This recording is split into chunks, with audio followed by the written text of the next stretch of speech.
देखो बच्चों, हिंदी का जो एग्जाम आता है वो बहुत लेंदी होता है, बहुत बड़ा होता है। उसको पूरा करना, सारे क्वेश्चंस अटेम्प्ट करना, ये अपने आप में एक बहुत बड़ी चुनौती ही होती है।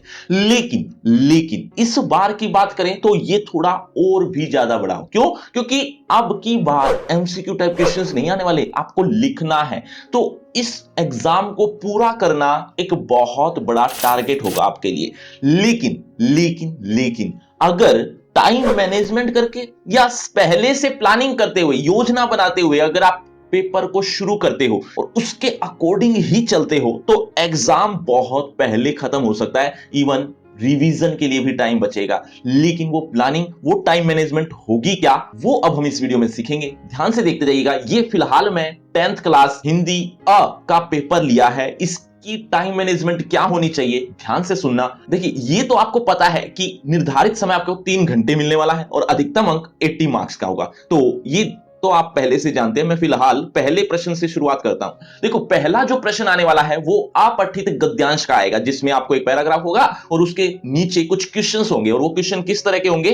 3 तो एमसीक्यू देखने को मिलेंगे और 2 क्वेश्चंस आपको लिखने होंगे, यानी सब्जेक्टिव टाइप। कुल मिलाकर आपको 5 प्रश्न करने हैं और इन 5 प्रश्नों को करने में कितना समय देना है ये ध्यान से सुनना। लेकिन साथ ही साथ ये भी बता दूं कि आप पेपर तब पूरा कर पाओगे जब हर प्रश्न को उतना लिखोगे जितना उसकी जरूरत है, जितने नंबर का वो है। अगर आप उस तरह से लिखते हो तो पेपर कंप्लीट टाइमली हो जाएगा। तो वो भी ध्यान से सुनना। मैं आपको बता रहा हूं, ये जो 2 क्वेश्चंस आएंगे जिस पर आपको लिखना है, ये 2 से 4 लाइन लिखनी है इसमें आपको, यानी 2 लाइन से लेकर 4 लाइन आप लिखिए, आपको 2 नंबर मिल जाएंगे। ठीक है? इससे कम लिखेंगे तो भी नंबर कटेंगे, इससे ज्यादा लिखेंगे तब नंबर तो नहीं कटेंगे।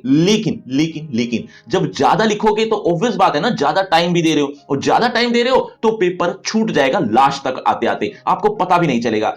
आप समझ नहीं पाते हो लास्ट तक ये ऐसा क्यों होता है कि हमारे 2 घंटे बीत चुके हैं या 2.5 घंटे बीत चुके हैं और हमारा अभी आधा ही पेपर हुआ है या आधे से बस थोड़ा सा ही ज्यादा हुआ है। ये इसी वजह से होता है क्योंकि आप लोग टाइम मैनेजमेंट नहीं करते। तो ये ध्यान से सुनते रहना और इसके अकॉर्डिंग आपको मैं कुछ और बातें भी बताऊंगा। गहरी बातें हैं, बारीकी बातें हैं, वो ध्यान से सुनना और फॉलो करना। ये जो 2 क्वेश्चंस है, ये 2 क्वेश्चंस में आपको 2 से 4 लाइन लिखनी है और 3 एमसीक्यू। उसकी कोई लाइन तो है नहीं, आपको एमसीक्यू मिलेंगे, उसके आंसर एज इट इज लिखने होते हैं। तो इसकी तो लेंथ नहीं है, लेकिन इसकी लेंथ मैंने आपको बताई, उसके अकॉर्डिंग लिख देना। और इन 5 प्रश्नों को करने के लिए आपको 15 मिनट लगेंगे। और 15 मिनट, आप सोच रहे होंगे कि अपठित गद्यांश में 15 मिनट, इतने कम टाइम में हम ये प्रश्न को कैसे अटेम्प्ट करें। देखो, मुझे पता है इस अपठित गद्यांश के लिए 15 मिनट बहुत कम है, बहुत कम नहीं लेकिन कम जरूर है। तो कम इसीलिए दिए हैं क्योंकि मैंने आपको 1-2 बार पहले भी बताया है कि ये अपठित गद्यांश है। इस अपठित गद्यांश को आप रीडिंग टाइम में पूरा कीजिए। कैसे कर सकते हो?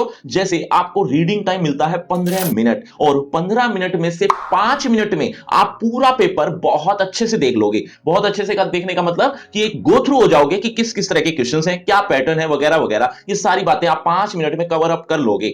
10 मिनट आप सिर्फ बैठकर गुजारते हो कि कब हमें लिखने का मौका मिले, वो 10 मिनट आप इसमें इंक्लूड कर सकते हो। मतलब ये रीडिंग पोर्शन है तो आप इसको रीड करो ना। इस पैराग्राफ को आप जब पढ़ने लगोगे तो आपको 5 से 7 10 मिनट चाहिए। तो ये पढ़ने के बाद जब आप लिखना शुरू करोगे तो उसके ये 15 मिनट है और ये 15 मिनट कहीं ना कहीं ज्यादा ही है ना। अगर हम पूरा टोटल टाइम काउंट करें तो इसमें 25 मिनट्स मिल गए आपको, यानी 25 मिनट में ये पूरा करना है आपको, और जो कि बहुत इजीली हो जाएगा। चलिए आगे बढ़ते हैं दूसरे प्रश्न की तरफ। दूसरा प्रश्न जो आएगा वो आपका कुछ इसी तरह का ही है। मतलब ये अपठित काव्यांश है, बस इतना फर्क है। बाकी 3 एमसीक्यू, 2 प्रश्न ये एज इट इज मिलेंगे और इसकी जो लेंथ है वो इतनी ही है और इसको करने में आपको 25 मिनट दे दिए गए हैं। 25 मिनट में ये पूरा हो जाए कह लो या हो जाएगा कह लो, हो जाएगा। ये 25 मिनट आपके लिए काफी होंगे और ये जो 2 से 4 लाइन आपको लिखनी है ये पर्याप्त है इन नंबरों के लिए। लेकिन एक बात ध्यान रखना।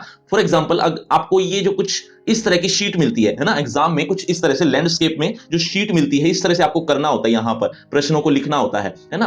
तो इसकी लाइन बता रहा हूं मैं, आपकी लाइनें नहीं। जैसे आप क्या सोच रहे हो कि एक वाक्य खत्म हुआ और वो एक लाइन कह रहा हूं, नहीं, इसकी लाइन नहीं कह रहा। ये जो आपकी एक लाइन है ना, कुछ यहां पर खत्म हुई, ये पहली लाइन कह लो, तो इस तरह से एक लाइन हो गई। इसी तरह से ये दूसरी लाइन, इसी तरह से ये तीसरी लाइन, इस तरह से 2 से 4 लाइन कह रहा हूं। आप अपनी लाइन मत मान लेना, अपने वाक्यों को लाइन मत मान लेना, ये ध्यान रखना। चलिए मैं आगे बढ़ता हूं। अगले जो प्रश्न आने वाले हैं वो व्याकरण से रिलेटेड हैं। व्याकरण जो कि 3 से लेके 6 प्रश्नों तक होंगे, यानी कि तीसरा, चौथा, पांचवा, छठा। और इन प्रश्नों को करने में आपको कम से कम एक प्रश्न को करने में 6 मिनट लग जाएंगे, और इसकी कोई लेंथ नहीं है क्योंकि इसका आंसर आते ही वहीं पर खत्म हो जाता है। ठीक है, 4 नंबर के 4 क्वेश्चंस जो आपको करने हैं उसको करने में आपको 6 मिनट लगेंगे, आराम से हो जाएगा। और इतना ही देना, इससे ज्यादा दे रहे हो, ज्यादा सोच रहे हो तो आपका पेपर ही छूटेगा, है ना। तो इससे अच्छा है कि टाइमली कवर अप कर लेना। और ये सिर्फ तीसरे प्रश्न को नहीं, इस चौथे प्रश्न को भी करने में इतना ही टाइम दिया है, यानी वाच्य को करने में। और ऐसे ही अगले जो 2 प्रश्न हैं वो भी ऐसे ही हैं जो यहां तक है, यानी प्रश्न नंबर 6 तक, अलंकार तक। चलिए अगले प्रश्नों की बात करते हैं। 7वें प्रश्न की। 7वें प्रश्न में पठित गद्यांश आएगा। पठित गद्यांश जल्दी हो जाता है, क्यों? क्योंकि आपने पैराग्राफ ऑलरेडी पढ़ रखा है, तो इसमें इतना टाइम नहीं लगेगा। इसमें एमसीक्यू जो टाइप क्वेश्चंस आएंगे वो उसमें आप 5 मिनट भी दोगे काफी होंगे, यानी आप आराम से कर सकते हो। इसमें इतनी ज्यादा सोचने की बात नहीं होगी। और सबसे बड़ी बात जो हर बार मुझसे कमेंट में पूछा जाता है कि सीक्वेंस कैसी रखी जाए, क्या हम शुरू से करें 1 2 3 4 5 6, क्या इस तरह से प्रश्न को अटेम्प्ट करें, या फिर हम कैसे भी कर सकते हैं? देखो बच्चों, ध्यान से सुनो, आप अपनी सीक्वेंस रख सकते हैं, कोई गड़बड़ नहीं होगी, सीक्वेंस के नंबर कभी नहीं कटते। लेकिन एक बात का थोड़ा ध्यान रखना, ऐसा मत करना कि पहले हमने तीसरा प्रश्न उठा लिया, उसके बाद हम 7वां क्वेश्चन कर रहे हैं, उसके बाद 10वां उठा लिया, उसके बाद फिर से पहला उठा लिया, यानी शुरू से शुरू हो गए, उसके बाद 12वां कर रहे हैं। इस तरह से सीक्वेंस करोगे तो एग्जामिनर परेशान हो जाएगा, और जब आदमी परेशान होगा ना तो फिर आपके नंबर ही कटेंगे, यानी वो फ्रस्ट्रेशन आपके एग्जाम, उस आपके पेपर पर ही निकलेगी, यानी मार्क्स पर। तो इस तरह से मत करना। अगर आप सीक्वेंस ब्रेक करना चाहते हैं तो ब्रेक करो, यानी तोड़ दो सीक्वेंस को, अपने हिसाब से लिखो। लेकिन अगर आपने तीसरा शुरू कर दिया तो अगला चौथा ही होना चाहिए, फिर 5वां होना चाहिए। उसके बाद हो सकता है आपको 3 लगातार करने के बाद आप कहो कि मैं 10वां पहले करूंगा,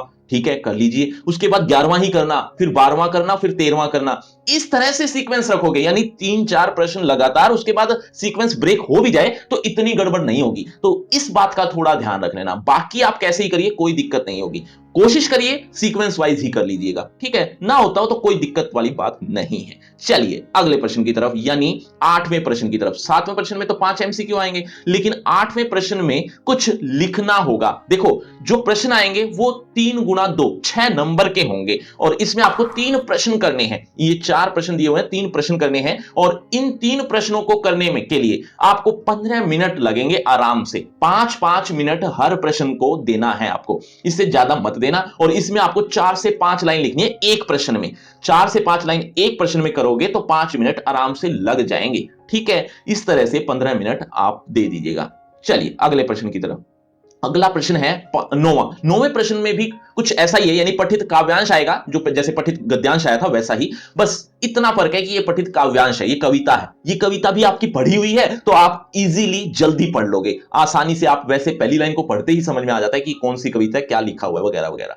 तो अब क्या करना है, इसके लिए आपको 5 एमसीक्यू देखने को मिलेंगे जो कि 5 मिनट में कवर अप हो जाएंगे, इतना ध्यान रखना। और एक बात और ध्यान रखना, आपको हर प्रश्न अटेम्प्ट करके आना है। ऐसा कभी मत सोचना कि ये प्रश्न मुझे आता नहीं है तो नहीं लिखते, छोड़ो बाकी 2 कर लेते हैं, या 3 करने थे 2 कर लिए काफी है, एक आता नहीं है तो क्या करें। देखो बच्चों, हो सकता है कि ऐसे प्रश्न आपको देखने को मिले जो आपको नहीं आते, लेकिन फिर भी आपको अटेम्प्ट करना ही है। चाहे आप उसके बारे में कुछ भी लिखिए, हल्का फुल्का, जैसा तैसा, जितना भी पता है गलत सलत वो लिख दीजिए। लिखने से क्या होगा, आपको कुछ मार्क्स मिलने की उम्मीद हो जाती है ना। लेकिन अगर आप नहीं लिखते, इन केस आप छोड़ आते हो, तो 0 नंबर मिलेंगे उस प्रश्न में। क्यों? क्योंकि आपने कुछ लिखा ही नहीं। अगर आप गलत सलत थोड़ा बहुत ऊपर नीचे करके जैसा भी लिख देते हैं तो 1 2 जितने भी नंबर मिले आपके लिए बोनस ही होंगे। तो ये बात थोड़ा ध्यान रखना। आपका 80 मार्क्स का एग्जाम आने वाला है, आपको ऐसा भी नहीं करना कि आप 79 मार्क्स का अटेम्प्ट करके आए हो, 1 नंबर का छोड़ा है क्योंकि नहीं आता था, ऐसा मत करना। 80 मार्क्स का पेपर है तो आप 80 मार्क्स ही अटेम्प्ट करके आना, ये बात थोड़ा ध्यान रखना। चलिए आगे बढ़ते हैं अगले प्रश्न की तरफ। अगला प्रश्न भी कुछ वैसा ही है जैसे गद्य के प्रश्न आए थे, अब की बार काव्य के प्रश्न आएंगे। बात वही है, मिनट वही है, लेंथ वही है, मतलब 4 से 5 लाइन एक प्रश्न में, और इसके लिए आपको 15 मिनट मिलेंगे। क्यों? क्योंकि इसमें आपको 3 प्रश्न करने हैं, 5-5 मिनट हर प्रश्न के लिए। चलिए अगले प्रश्न की तरफ। अगला प्रश्न आपकी कृतिका बुक से है और कृतिका बुक के जो प्रश्न आएंगे वो 2 होंगे, लेकिन इस बार जो 2 प्रश्न होंगे ना वो 4-4 नंबर के होंगे, यानी नंबर इंक्रीज हुए हैं। तो नंबर जब इंक्रीज हुए हैं तो लेंथ भी तो बढ़ानी पड़ेगी। तो अब की बार आपको 7 से 8 लाइन लिखनी है एक प्रश्न में, और इन 2 प्रश्नों को करने में आपको 15 मिनट का समय लग सकता है, काफी होगा। चलिए अगले प्रश्न की तरफ। अब रचनात्मक लेखन एक तरह का अनुच्छेद लेखन है, और अनुच्छेद लेखन को करने के लिए आपको 6 नंबर मिलेंगे, और ये 6 नंबर का अटेम्प्ट करने के लिए आपको 20 मिनट काफी होंगे। और ये आपको लिखना कितना है, ये 2 पेज तक कवर अप कर सकते हो आप। 2 पेज कर लेना काफी होंगे। 2 पेज कौन से, जैसे मैंने आपको बताया था ना, ये जो एक शीट है ये एक पन्ना मान रहा हूं, और इसी पेज के जो पीछे की साइड है वो दूसरा पेज है। इस तरह से 2 पेज करने हैं आपको, ये ध्यान रख लेना, कहीं आप 2 पेज अलग अलग मत मान लेना। तो इतना कर लीजिएगा, काफी होंगे, आपको नंबर मिल जाएंगे। और एक बात और ध्यान रखो कि ये जो क्वेश्चन है यानी अनुच्छेद लेखन वाला, ये आपको लास्ट में अटेम्प्ट करना है, बिल्कुल लास्ट, मतलब जब एग्जाम सारा कवर हो गया है उसके बाद आप 12वां प्रश्न उठाएंगे, इतना ध्यान रखना बस। अब इस प्रश्न को लास्ट में उठाने का कारण यह है कि अगर आप इस प्रश्न को पहले उठा लोगे, यानी शुरू में करने बैठ जाओगे या बीच में करने बैठ जाओगे, तो यह अकेला प्रश्न आपका आधा घंटे से लेकर पौने घंटे तक ले लेगा। यह बात सच है, कभी करके देखना। आप वैसे मॉक टेस्ट अटेम्प्ट करो तो आपको पता चलेगा, यह आधा घंटा से पौना घंटा ले लेगा। लेकिन अगर आप ये लास्ट में ही उठाओगे तो आपके पास वैसे भी टाइम कम ही होगा, क्योंकि बचा हुआ टाइम मिलेगा। और 20 मिनट की जगह अगर आपके पास 25 मिनट भी हो तो आप दे पाओ, आपको कोई दिक्कत नहीं होगी। इस बात को थोड़ा ध्यान रख लेना, ये लास्ट में ही अटेम्प्ट करना है, ये बात गांठ बांध लो। चलिए आगे, यानी अगले प्रश्न, यानी 13वें प्रश्न की तरफ। 13वां प्रश्न जो आएगा वो पत्र लेखन होगा, और पत्र लेखन में आपको जो बीच का बॉडी पार्ट होता है उसमें 8 से 10 लाइन लिखनी है। 8 से 10 लाइन लिखने का मतलब ये नहीं है कि आप फॉर्मेट को भी इंक्लूड करो, ऊपर और नीचे का जो फॉर्मेट होता है वो अलग है। बीच में जो बॉडी होती है उसकी 8 से 10 लाइन लिखनी है, और इसके लिए आपको 10 मिनट मिलेंगे, काफी होंगे। और इस पूरे पेपर का सॉल्यूशन चाहिए तो उसके लिए ऑलरेडी मैं वीडियो बना चुका हूं, उसका लिंक आपको डिस्क्रिप्शन बॉक्स में सबसे ऊपर मिल जाएगा। लिंक का नाम रखा है फ्री क्रैश कोर्स, इस नाम से मिलेगा। और ये जो आपको सॉल्यूशन चाहिए ये सैंपल पेपर है, इस सैंपल पेपर के नाम से ही उस फ्री क्रैश कोर्स में आपको टाइटल मिल जाएगा, तो वो जरूर देख लेना। लिंक बिल्कुल फ्री है, आपको कहीं पर भी कोई कैसा भी पैसा नहीं देना। 8 से 10 लाइन 10 मिनट, ये ध्यान रख लेना। चलिए आगे बढ़ते हैं अगले प्रश्न की तरफ। 14वां प्रश्न जो होगा वो आएगा आपका अलग अलग, मतलब एक तो होगा स्वरित लेखन और एक होगा ईमेल लेखन। बायोडाटा और ईमेल एक तरह से ये इंग्लिश में कह सकते हो, लेकिन इन दोनों में से आपको एक ही अटेम्प्ट करना है, अथवा में दिया हुआ है, तो एक जो भी अटेम्प्ट करो 5-6 लाइन लिख देना, काफी होंगी, है ना। और 10 मिनट तक आप इसको कवर अप कर लें, 5 अंक आपके लिए निर्धारित है। अगला जो प्रश्न है, यानी सबसे लास्ट में जो प्रश्न आ रहा है वो आ रहा है विज्ञापन लेखन और संदेश लेखन। ये भी एक ही करना है, और इसमें आपको 3 से 4 लाइन कवर अप हो जाएंगी, वैसे डिपेंड करता है टॉपिक पर, और 10 मिनट में आपको ये कवर अप करना है, ये ध्यान रख लेना। इस तरह से करते हुए आप चलोगे, आपको टोटल 169 मिनट्स लग जाएंगे, और 169 मिनट्स मतलब एक 170 मान लो, और टोटल जो मिनट्स होंगे आपके पास 180 होंगे। टोटल जो बच जाएगा टाइम, रिमेनिंग टाइम होगा वो 10 मिनट के करीब होगा। 10 मिनट आपकी रिवीजन के लिए होंगे। अब आप सोच रहे हो कि क्या हमें ये याद रहेगा कि इसमें 5 मिनट देने हैं, इसमें 10 मिनट देने हैं, इसमें 15 मिनट? नहीं, याद नहीं रहेगा, और याद रखना भी नहीं है आपको। आप बस इतना रखना कि पहले जो 5 प्रश्न है वो कितने मिनट में हो जाने चाहिए, अगले 5 मिनट, अगले 5 प्रश्न कितने मिनट में हो जाने चाहिए। इस तरह से 2, 3 या 4 हिस्सों में अगर आप पेपर कर लो तो आपका टाइम याद रहने का एक आसान तरीका हो जाएगा। अब टाइम याद रह गया तो आप अब क्या करना, हर आधे घंटे बाद, 1 घंटे बाद टाइम देखते रहना कि मेरे इतने प्रश्न इस टाइम पर हो जाने चाहिए, तो हो गए हैं। लेकिन ऐसी सिचुएशन आ जाए कि आपके पास थोड़ा टाइम कम ही बचा है, या यूं कह लो कि टाइम ज्यादा लग गया किसी एक पोर्शन में, तो अगला जो पोर्शन है वो थोड़ा कम कम लिखना शुरू कर दो। क्यों? क्योंकि आपका पेपर पूरा करना ज्यादा जरूरी है बजाय आप ज्यादा लिखने के।